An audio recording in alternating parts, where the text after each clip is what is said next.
Want to go back to Michael now in Texas. He is with one of the students who was shot but still survived. Michael, I see you there with Rome Shubert and his mother, Sherry.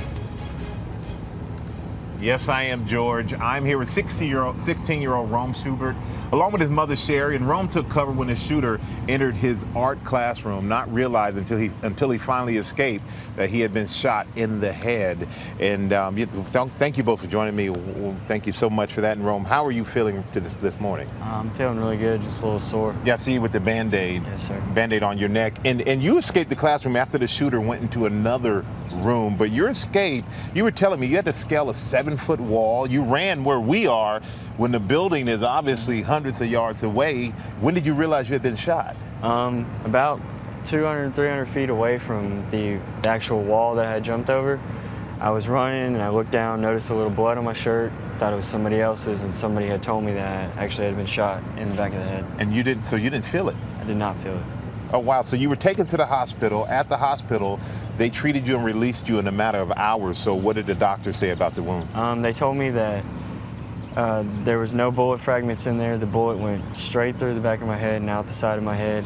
And that if it would have been anywhere else, any up, down, sideways, diagonal, anywhere, that I could have been paralyzed or killed.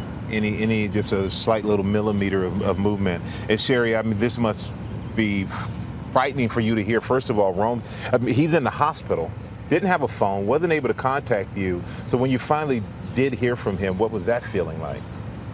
Oh, I just wailed. I just screamed. I was in the car with my friends who just said, "Park, we're coming to get you."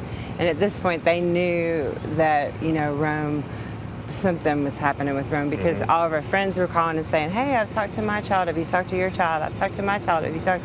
And I never could get through to him. He still wasn't calling me, and everybody. And so all of our community, our baseball family, they all had talked to their kids, but I still hadn't talked to Rome yet. And so my friend picked me up, and she was like, "Let's go to the hospital." And then he's so smart. He asked the nurse if he could call his mom and let him know where he was. Which I'm sure you were relieved once you got that call.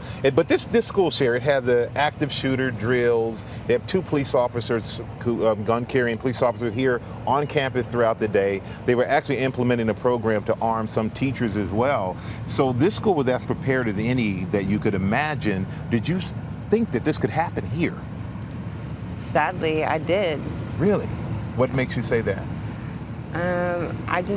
Because I feel like it's a pattern with these shootings, and nothing has changed after each one of them. We go through the pattern. It's like the shooting happens, our threats or prayers are with you, we debate gun control, then we're numb, and it goes away, and then there's another shooting. So what do you think needs to happen in order to make a change?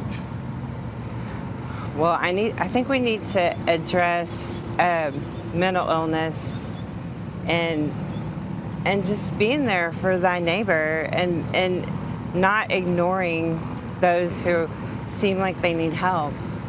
And parenting, like, know what your kid is doing. I know what my kid's doing. He is accounted for at all times. He has friends because I took him to parties and I did things with him, and we know what he was about. I knew what he was about. I know what he's putting on social media. I know what Rome is doing. I am invested in Rome. Yeah, you're being a parent to your yes, to your son. I parent. Parenting is priority.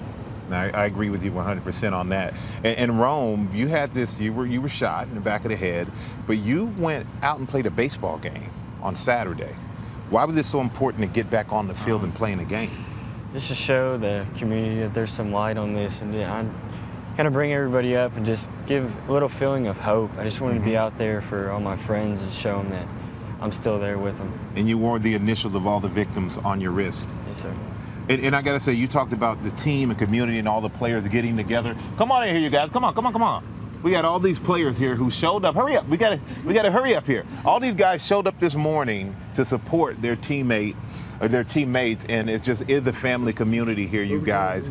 And as you see, there's a lot of love out here at Santa Fe High School. So I'm gonna throw it back and send our love back to you guys. There is a lot of love there, Michael. Thank you so much, and glad that Rome is doing as well as he is. And kudos to his mother, Sherry, for everything she said about parenting. It was spot on. Spot on. And what she also said about the pattern. We get into these patterns and saying thoughts and prayers and the debate, and nothing changes. And then we all become numb, but Right. we have to make Wow, what some she big said. changes. And she made some very excellent points. She did. I agree. Powerful.